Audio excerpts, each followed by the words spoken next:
ಜಿ5 ಇರುವಾಗ ನೀವು ನಿಮ್ಮ ನೆಚ್ಚಿನ ಶೋಗಳನ್ನ ಎಂದಿಗೂ ಮಿಸ್ ಮಾಡಿಕೊಳ್ಳುವುದಿಲ್ಲ. ಅದು ಸಂಪೂರ್ಣ ಉಚಿತವಾಗಿ.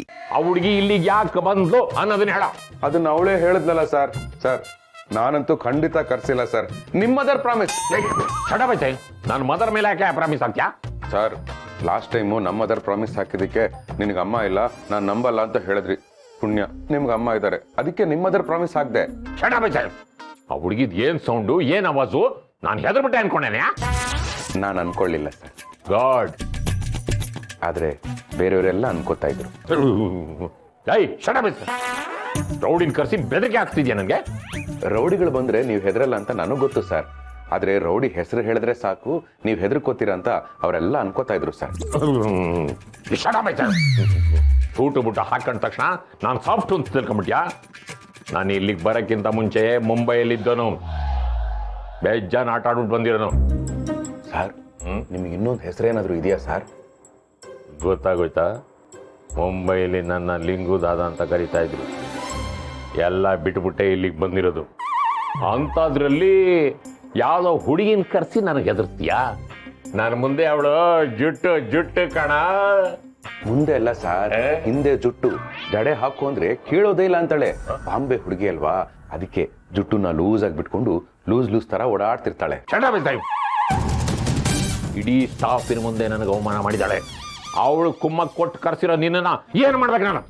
ನಿಮ್ಮನೆ ಹುಡುಗ ಅಂತ ಹೊಟ್ಟೆಗೆ ಹಾಕೊಂಡು ಕ್ಷಮಿಸ್ಬಿಡಿ ಸರ್. ನಮ್ಮನೆ ಹುಡುಗನ? You irresponsible international idiot. ಎಲ್ರ ಮುಂದೆ ಅವಮಾನ ಮಾಡಿರೋದಕ್ಕೆ ನಿನ್ಗೆ ಒಂದಿನ ಸಂಬಳ ಕಟ್. 1000 ರೂಪಾಯಿ ಅಷ್ಟೇನಾ ಸರ್? ಒಂದಿನ ಸಂಬಳ ಕಟ್ ಮಾಡಿದ್ದೀನಿ, 1000 ರೂಪಾಯಿ ಅಟ್ಟೆ ಅಂತ ಹೇಳ್ತಾ ಇದ್ಯಾ ರಾಸ್ಕಲ್? ಅಯ್ಯೋ ಸಾರ್, ನಾನು ಹಾಗಲ್ಲ ಸರ್ ಹೇಳಿದ್ದು. ನನಗೆ ಒಂದಿನದ ಸಂಬಳ 1000 ರೂಪಾಯಿ ದೊಡ್ಡದೆ. ಆದ್ರೆ ನಿಮ್ ಮಾನ ಹರಾಜಾಗಿದ್ದಕ್ಕೆ 1000 ರೂಪಾಯಿ ಮುರ್ಕೋತೀನಿ ಅಂತ ಹೇಳಿದ್ರಲ್ಲ, ನಿಮ್ ಮಾನದ ಬೆಲೆ 1000 ರೂಪಾಯಿ ಅಷ್ಟೇನಾ? ಮೊದ್ಲೇ ತಲೆ ಬಿಸಿಲಿದ್ದೀನಿ. ಇನ್ನೊಂದ್ ನಿಮಿಷ ಇಲ್ಲಿದ್ರೆ ನಾನು BP ರೈಸ್ ಆಗಿ ಬೇಡ ಸರ್, 16 ಇಂಜೆಕ್ಷನ್ ತಗೊಬೇಕಾಗುತ್ತೆ. Sorry sir. ಕಾಶಿ, ಎಂತ ಹುಡುಗಿನ ಕರ್ಕೊಂಬಂದ್ರಿ ನೀವು?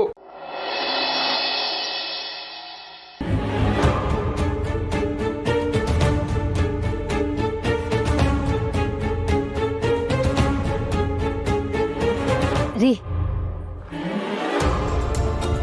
ನಮಸ್ಕಾರ. ಇದ್ದಕ್ಕಿದ್ದಾಗೆ ಫೋನ್ ಮಾಡಿ ಬರಕ್ಕೆ ಹೇಳಿದ್ರಲ್ಲ, ಏನು ಸರ್ ವಿಷಯ? ಏನಾದರೂ ಪ್ರಾಬ್ಲಮ್ ಆಯ್ತಾ? ಅಯ್ಯೋ ಹಾಗೇನಿಲ್ಲ. ನಿಮ್ಮ ಮಗಳು ಮನೆಗೆ ಬಂದು ತುಂಬ ಟೈಮ್ ಆಯ್ತಲ್ಲ, ಈಗಲಾದರೂ ಅವಳು ಯಾವ ಉದ್ದೇಶಕ್ಕೆ ಬಂದಿದ್ದಾಳೆ ಅಂತ ನೀವು ಅವಳಿಗೆ ಹೇಳ್ಬೋದಲ್ಲ? ಈಗ ಸ್ವಲ್ಪ ಅಡ್ಜಸ್ಟ್ ಆಗ್ತಿದ್ದಾಳೆ. ಸಡನ್ನಾಗಿ ಹೇಳಿದ್ರೆ ಅವಳಿಗೆ ಕಷ್ಟ ಆಗುತ್ತೆ. ನೀವು ಅವಳಿಗೆ ಕಷ್ಟ ಆಗುತ್ತೆ ಅಂತ ಹೇಳ್ತಾ ಇದ್ದೀರಾ, ಆದರೆ ನಿಜವಾಗ್ಲೂ ಕಷ್ಟ ಆಗ್ತಾ ಇರೋದು ನಮ್ಮ ಅಕ್ಕ ಬಾಬಾ ಅವ್ರ ಮನೆಯವರಿಗೆ.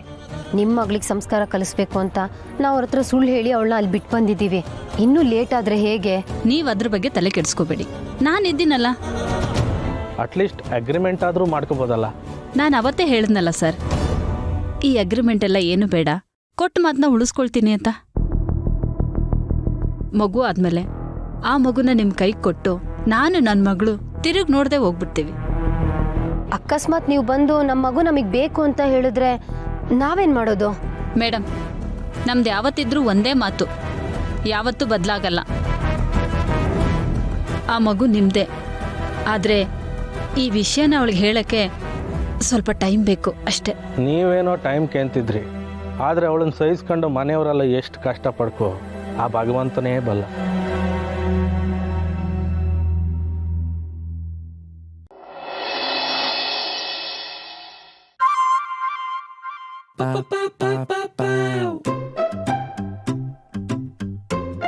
Hello, excuse me.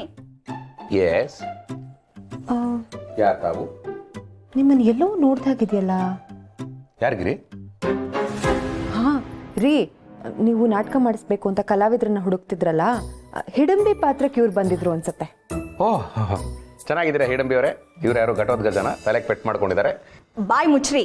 ನಾನು ಹಿಡಂಬಿನೂ ಅಲ್ಲ, ಇವ್ನು ಘಟೋದ್ಗಜನೂ ಅಲ್ಲ. ನನ್ನ ಮಗನಿಗೆ ಏಟ್ ಬಿದ್ದಿದೆ, ಅದನ್ನ ಕೇಳೋಣ ಅಂತಾನೆ ಬಂದೆ. ನೀವು ಕೇಳಿದ್ರು ನಾವು ಏಟ್ ಕೊಡಲ್ಲ. ನೀವು ನಮ್ಮ ಬಗ್ಗೆ ತಪ್ಪು ತಿಳ್ಕೊಂಡಿದ್ದೀರಾ ಅನ್ಸುತ್ತೆ. ಯಾರಿಗೂ ಹೊಡಿಬಾರ್ದು, ಅದು ಮಹಾಪಾಪ. ಇದು ನಮ್ಮ ಪಿತಾಶ್ರೀಯವರ ಮಾಮೂಲಿ ಡೈಲಾಗ್. ಈಗ ನನ್ನ ಮಗನ ಮಾತೃಶ್ರೀಯವರು ಹೇಳಿದ್ರು. ನಿಮ್ಗೇನ್ ತಲೆಗಿಲೆ ಕೆಟ್ಟಿದ್ಯಾ? ನಿಮ್ ಮಗ ನನ್ ಮಗನ್ಗೆ ಹೊಡೆದಿದ್ದಾನೆ. ಇಲ್ಲಿ ನೋಡಿ ಬ್ಯಾಂಡೇಜು.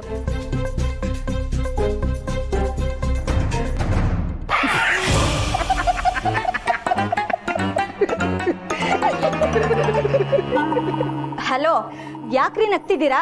ಮತ್ತಿನ್ನೇನ್ ಮೇಡಮ್, ಬೆಳಗ್ಗೆ ಹೊತ್ತು ಬಾತ್ರೂಮ್ಗೆ ಅರ್ಜೆಂಟ್ ಆದ್ರು ಅಮ್ಮ ಬಾ ಅಂತ ಕರೀತಾನೆ. ಅವ್ನು ಮುಗಿಸ್ ಬರೋವರೆಗೂ ನಾನು ಅಲ್ಲೇ ನಿಂತ್ಕೊಂಡು ಕಾಯ್ತಾ ಇರಬೇಕು. ಅಷ್ಟು ಪುಕ್ಲ ಅವನು. ನೋಡಿ ಮೇಡಮ್, ನನ್ನ ಮಗ ಮನೆಯಲ್ಲಿ ಹುಲಿ, ಬೀದಿಯಲ್ಲಿ ಇಲಿ, ಮನೆಯಲ್ಲಿ ಪುರುಷ, ಬೀದಿಯಲ್ಲಿ ಉತ್ತರ ಪುರುಷ. ಅವನೆಷ್ಟು ಸಾಧು ಅನ್ನೋದಕ್ಕೆ ಒಂದು ಚಿಕ್ಕ ಎಕ್ಸಾಂಪಲ್ ಕೊಡ್ತೀನಿ. ಮೊನ್ನೆ ಟೊಮ್ಯಾಟೊ ಸಾಸ್ದು ಬಾಟ್ಲು ಕೆಳಗಡೆ ಬಿದ್ದು ಚೆಲ್ಲೋಗ್ಬಿಟ್ಟಿತ್ತು. ಆಗ ಓಡ್ ಬಂದು, ಅಪ್ಪ ಬಾಟ್ಲಿ ಏಟ್ ಮಾಡ್ಕೊಂಡ್ಬಿಟ್ಟಿದೆ, ರಕ್ತ ಎಲ್ಲ ಚೆಲ್ಲೋಗಿದೆ, ಹಾಸ್ಪಿಟಲ್ ಕರ್ಕೊಂಡು ಹೋಗೋಣ ಬಾಪ ಅಂತ ಹೇಳ್ದ. ಅಷ್ಟು ಮುಗ್ಧ ಅವನು. ಅಂಥ ಮುಗ್ಧ ನಿಮ್ಮ ಮಗಂಗೆ ಹೊಡಿತಾನ? ಸಾಧ್ಯನೇ ಇಲ್ಲ. ಅದ್ಯಾಕೆ ಸಾಧ್ಯ ಇಲ್ಲ? ನಾನೇ ಹೊಡೆದಿದ್ದು.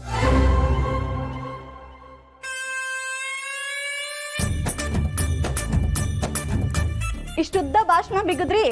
ನಿಮ್ ಮಾತ್ ನೋಡಿ ನನ್ ಮಗನೇ ಸುಳ್ಳು ಹೇಳ್ತಿದ್ದಾನೇನೋ ಅನ್ಕೊಂಡೆ. ನೋಡ್ರಿ, ನಿಮ್ ಮಗನೇ ಹೇಳ್ತಿದ್ದಾನೆ. ಏಯ್, ಸುಮ್ನೆ ಸುಳ್ಳು ಹೇಳ್ಬಿಡು, ನಿನಗೇನ್ ಪ್ರಶಸ್ತಿ ಕೊಡಲ್ಲ. ಸುಳ್ಳು ಯಾಕೆ ಹೇಳಿ ಅಪ್ಪ? ನಾನೇ ಹೊಡೆದಿದ್ದು. ಇಲ್ಲಿ ದಂಡ ಹೊಡೆದ್ರೆ ಮಳ್ಳಿನ ಮನೆನೂ ಕಟ್ಟಕ್ಕಾಗಲ್ಲ. ಎದ್ದು ನಿಂತ್ರೆ ಸಾಮ್ರಾಜ್ಯನೇ ಆಳ್ಬಹುದು.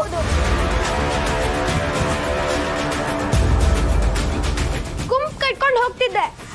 ಆಮೇಲೆ ಅನ್ನಿಸ್ತು ಒಬ್ಬನೇ ಹೋಗ್ಬೇಕು ಅಂತ. ಅದಕ್ಕೆ ಹೋದೆ.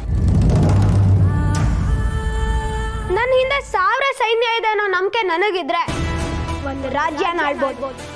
ಆದ್ರೆ 1000 ಸೈನ್ಯಕ್ಕೆ ನಾನಿದ್ದೀನಿ ಅನ್ನೋ ನಂಬಿಕೆ ಇದ್ರೆ ಇಡೀ ಜಗತ್ತನ್ನೇ ಆಳ್ಬೋದು.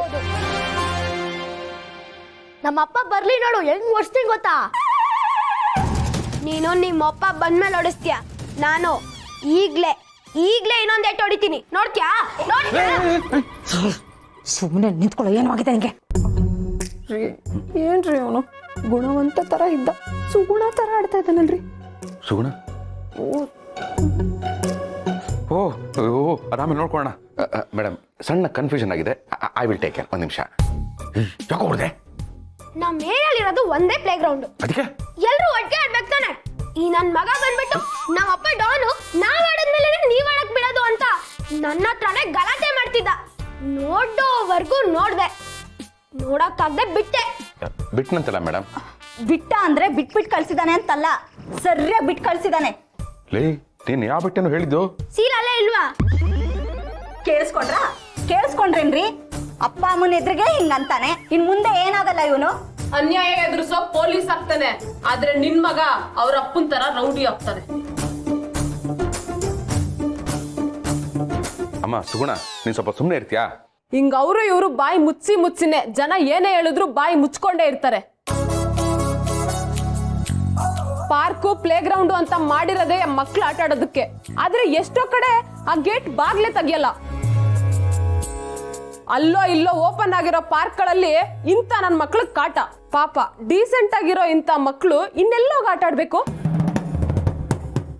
ZEE5 ಆಪ್ ಡೌನ್ಲೋಡ್ ಮಾಡಿ ಎಲ್ಲಾ ಸಂಚಿಕೆಗಳನ್ನು ಸಂಪೂರ್ಣ ಉಚಿತವಾಗಿ ನೋಡಿ.